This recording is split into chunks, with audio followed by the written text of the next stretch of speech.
Hello guys, मैं हूं मनीष वर्मा। आपका स्वागत है हमारे YouTube channel learn of techno पर। डियर फ्रेंड, एएलपी टेक्नीशियन की हमारी सीरीज है वो कंटिन्यू चल रही है। अगर आप हमारे चैनल पर न्यू व्यूअर है तो वीडियो को एंड तक वॉच कीजिएगा। अगर आपको वीडियो अच्छा लगता है तो चैनल को सब्सक्राइब करना ना भूलें। चलिए शुरू करते हैं आज के क्वेश्चन।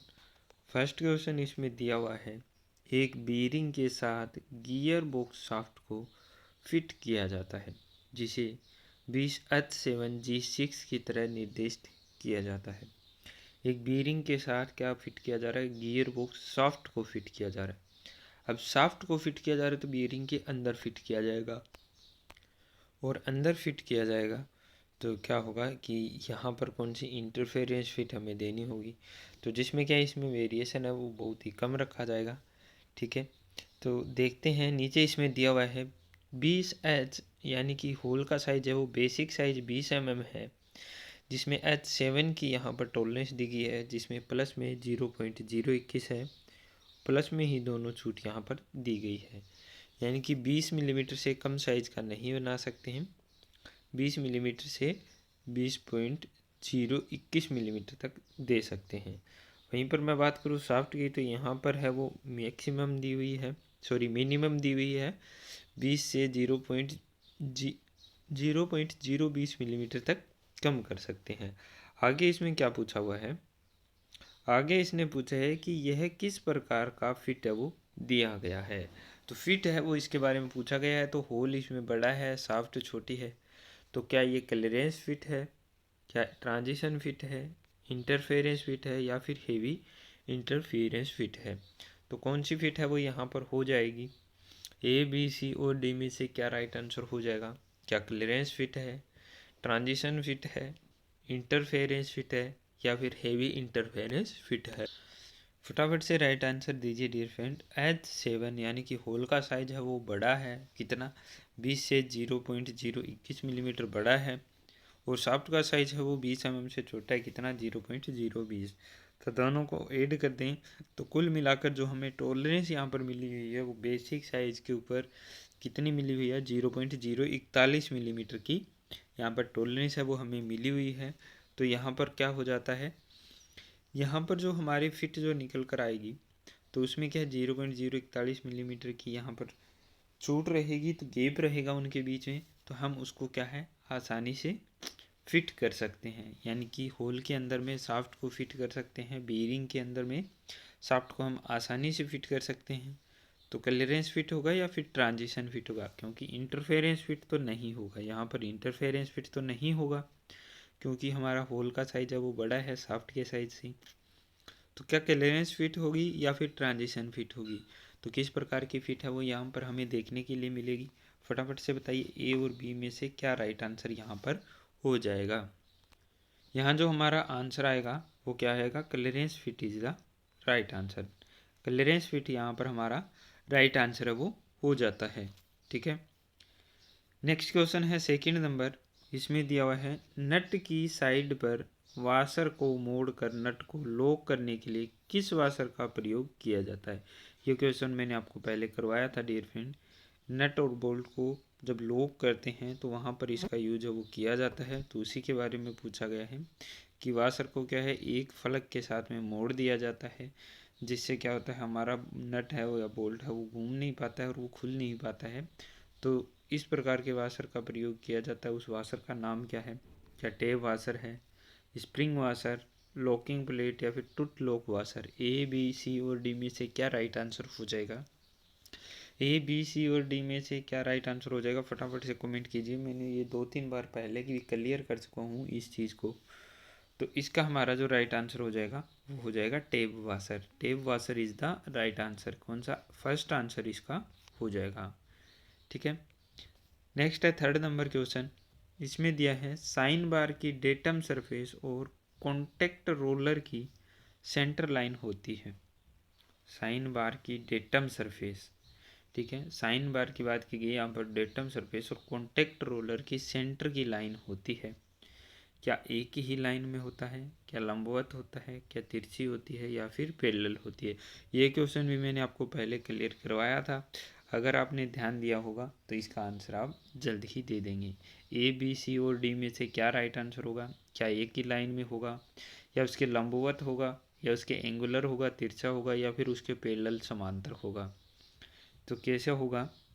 तो ए बी सी और डी में से क्या राइट आंसर हो जाएगा?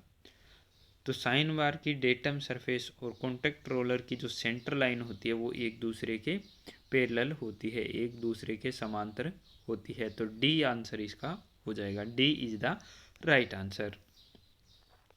नेक्स्ट क्वेश्चन है, 1/2 की बीएसपी थ्रेड में प्रति इंच चूड़ियों की संख्या होती है। 1/2 इंच में पूछा गया है। ब्रिटिश स्टैंडर्ड पाइप थ्रेड यहाँ पर कटी हुई है जिसमें प्रति इंच चूड़ियों की संख्या पूछी है। तो क्या 8 चूड़ी हो जाएगी, 11 चूड़ी, 14 थ्रेड या फिर 19 थ्रेड? कितनी चूड़ियाँ कटी हुई होगी प्रति इंच में? 1/2 इंच बीएसपी थ्रेड की प्रति इंच चूड़ियों की संख्या यानी कि 1/2 इंच, ठीक है। तो कितनी हो जाएगी? 1 इंच में कितनी कटी हुई होगी? 1/2 इंच की यहाँ पर क्या दी हुई है? पिच दी हुई है। तो कितनी चूड़ियाँ कट के आएगी? तो इसमें क्या राइट आंसर हो जाएगा हमारा? ए बी सी और डी में से सी आंसर हमारा राइट हो जाएगा, यानी कि 14 चूड़ियाँ वो प्रति इंच कटी हुई आपको देखने के लिए मिल जाएगी यहाँ पर, ठीक है। BSP British standard pipe thread जो होती है जिसका एंगल कितना रहता है? तो 55 डिग्री रहता है। अगर मैं बात करूँ गहराई की तो 0.64 गुना पिच इसकी गहराई रहती है थ्रेड की। नेक्स्ट क्वेश्चन है 5 नंबर। इसमें दिया हुआ है, निम्नलिखित में से किसका प्रयोग करके स्क्रू थ्रेड के फ्लैंक कोण और फॉर्म को चेक किया जा सकता है? किसका प्रयोग करके स्क्रू थ्रेड के फ्लैंक कोण और फॉर्म का प्रयोग किया जाता है? तो क्या प्लग गेज का, थ्रेड माइक्रोमीटर का, ऑप्टिकल प्रोजेक्टर का, या फिर स्नैप गेज का? तो किसके यूज के माध्यम से हम फ्लैंक एंगल और फॉर्म को चेक कर सकते हैं? फॉर्म यानी कि उसकी शेप वगैरह को हम चेक कर सकते हैं। तो किसका यूज करते हैं यहाँ पर? क्या प्लग गेज का यूज करेंगे, थ्रेड माइक्रोमीटर का यूज करेंगे, या फिर प्लग गेज का यूज करेंगे? तो किसका यूज हम यहाँ पर करेंगे? ए बी सी और डी में से क्या राइट आंसर हो जाएगा? ए बी सी और डी में से क्या राइट आंसर यहाँ पर हो जाएगा? क्या प्लग गेज के द्वारा चेक कर सकते हैं फ्लैंक कोण और फॉर्म की चेक करने के लिए, या फिर थ्रेड माइक्रोमीटर का यूज़ करेंगे, या फिर ऑप्टिकल प्रोजेक्टर का यूज़ करेंगे, या फिर स्नैप गेज का यूज किया जाता है? तो किसका यूज करेंगे? तो फ्लैंक एंगल और फॉर्म को चेक करने के लिए ऑप्टिकल प्रोजेक्टर का यूज किया जाता है। किसका यूज किया जाता है? ऑप्टिकल प्रोजेक्टर का यूज है वो किया जाता है। तो सी आंसर यहाँ पर हमारा राइट हो जाता है। नेक्स्ट है 6 नंबर। इसमें दिया है, असेंबली के साथ छोटी टेपर्ड शाफ्टों पर वुडरफ की क्यों प्रयोग की जाती है? असेंबली में छोटी टेपर शाफ्टों पर यानी कि मशीन शॉप वगैरह में टेपर शाफ्टों पर वुडरफ की यूज करते हैं, जहाँ पर हैंडल वगैरह लगाते हैं। तो उसका यूज क्यों करते हैं? क्या ये हेवी लोड लेती है, या शियर स्ट्रेस लेती है, इसे हब के कीवे के साथ आसानी से फिट और अलाइन किया जा सकता है, या फिर यह कम खर्चीली होती है? ए बी सी और डी में से क्या राइट आंसर हो जाएगा? ए बी सी और डी में से क्या राइट आंसर हो जाएगा? फटाफट से आंसर कीजिए डियर फ्रेंड। असेंबली के साथ छोटी टेपर्ड शाफ्टों पर वुडरफ की का प्रयोग हम किस लिए करते हैं? तो इसका प्रयोग हम करते हैं से हब के कीवे के साथ आसानी से फिट और अलाइन करने के लिए।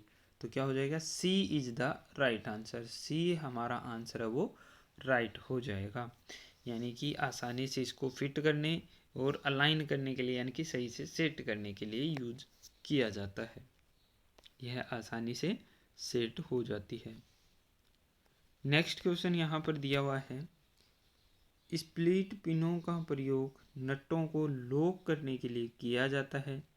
यदि किसी असेंबली में एक ही पिन को लगाकर लगातार प्रयोग किया जाता है तो क्या होगा? अब स्प्लिट पिन आपने देखी होगी कि प्लेन पिन होती है सीधी, इसका यूज वो नटों को लॉक करने के लिए किया जाता है, ठीक है। और अब क्या है कि किसी असेंबली में एक ही पिन को लगातार यूज कर रहे हैं, उसको मोड़ रहे हैं, उसको सीधा कर रहे हैं, मोड़ रहे हैं, उसको सीधा कर रहे हैं।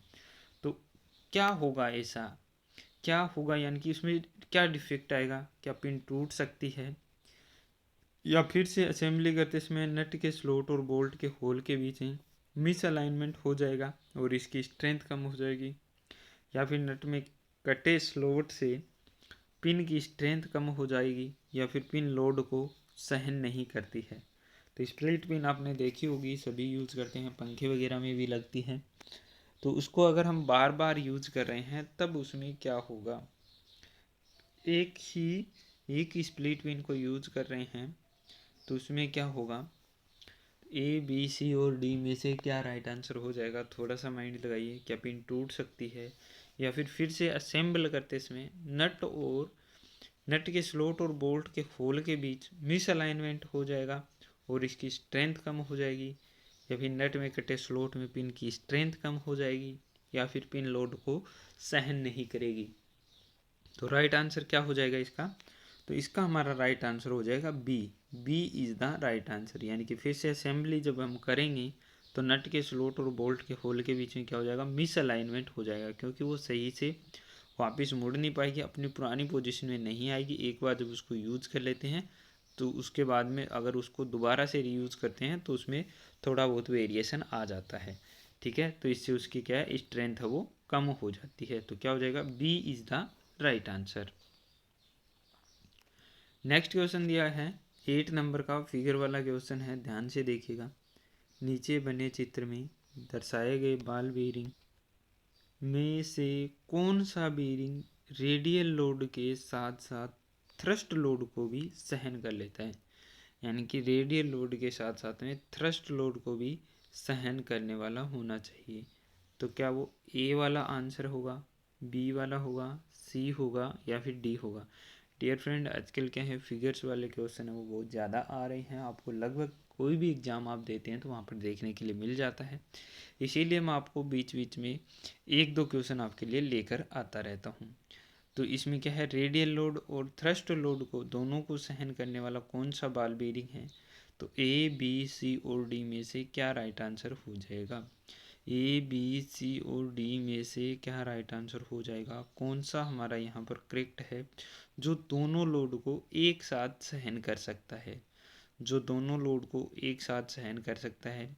इसकी बॉल को ध्यान से देखिए डियर फ्रेंड, यहाँ से आपको पता चल पाएगा कि कौन सा है जो टेपर में बना हुआ है जो दोनों चीज़ों को सहन कर सकता है। तो हम देख सकते हैं कि बी वाला जो फिगर बना हुआ है, बी वाला जो फिगर बना हुआ है उसमें जो रोलर लगे हुए हैं वो टेपर में लगे हुए हैं, सॉरी जो बॉल लगे हुए हैं वो रोलर में लगे हुए, टेपर में लगे हुए हैं। तो इस वजह से ये क्या है कि बीरिंग है वो रेडियल लोड के साथ साथ में थ्रस्ट लोड को भी सहन कर लेता है। ठीक है, यानी कि ये दोनों लोड को आसानी से सहन कर सकता है। नेक्स्ट क्वेश्चन है हमारा 9 नंबर का। 9 नंबर में क्या दिया हुआ है, साइन बार के साथ एंगल सेट करते समय समकोण त्रिभुज की कौन सी साइड साइन बार का चित्रण करती है, कौन सी साइन बार को डिनोट करती है। ठीक है, अभी तो इसमें फिगर भी दे रखा है साथ में, आप देख सकते हैं। एग्जाम में सीधा क्वेश्चन भी पूछा जाता है, इम्पोर्टेंट क्वेश्चन है कि साइन बार के साथ एंगल सेट करते समय समकोण त्रिभुज की कौन सी साइड साइन बार का चित्रण करती है। यानी कि कौन सी साइड है वो साइन बार को डिनोट करती है। तो क्या विपरीत साइड ए, या फिर संलग्न साइड बी, या कर्ण सी, या फिर विपरीत साइड ए और संलग्न साइड बी दोनों। तो ए बी सी और डी में से क्या राइट आंसर हो जाएगा। फिगर आपको दिया हुआ है नीचे, आप देख सकते हैं। ठीक है, थोड़ा सा और ऊपर कर देता हूँ। अब बताइए साइन बार, इसमें साइन बार का चित्रण है वो कौन करता है। ए बी सी और डी में से क्या राइट आंसर हो जाएगा, ए बी सी और डी में से क्या राइट आंसर हो जाएगा। तो साइन बार है वो कौन सा लाइन डिनोट करती है, तो हाइपोटेनियस करती है, यानी कि कर्ण है वो डिनोट करता है। तो सी हमारा आंसर है वो राइट हो जाएगा। अगर मैं यहाँ पर लंब की बात करूँ तो लंब हमारे कौन डिनोट करते हैं, स्लिप गेज है वो लंब को डिनोट करते हैं। ठीक है, नेक्स्ट क्वेश्चन है 10 नंबर का, और इसमें फिर एक बार फिगर दिया हुआ है।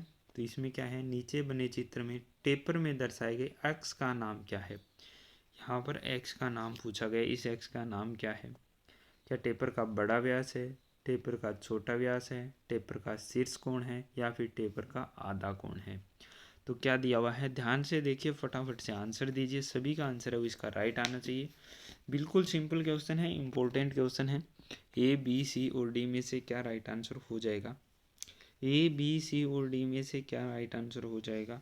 एक्स आपको दिखाया हुआ है, एंगल वो दिखा रहा है, तो टेपर का बड़ा व्यास या टेपर का छोटा व्यास, ये तो दोनों होंगे नहीं। पूछा गया टेपर का शीर्ष कोण है या टेपर का आधा कोण है, तो आपको क्लियर दिख रहा है कि आधा कोण तो है नहीं, ये क्या दिया हुआ है, शीर्ष कोण दिया हुआ है, यानी कि सी आंसर हमारा यहाँ पर राइट हो जाता है। C is the right answer, taper का शीर्ष कोण हो जाता है। तो आज की वीडियो में बस इतना ही। अगर आपने वीडियो को एंड तक वॉच किया है तो डियर फ्रेंड लाइक करना ना भूलें। न्यू व्यूअर है तो चैनल को सब्सक्राइब कर लीजिए, अपने फ्रेंड सर्कल में शेयर कीजिएगा, सपोर्ट कीजिएगा। Wish you all the best. जय हिंद, जय भारत।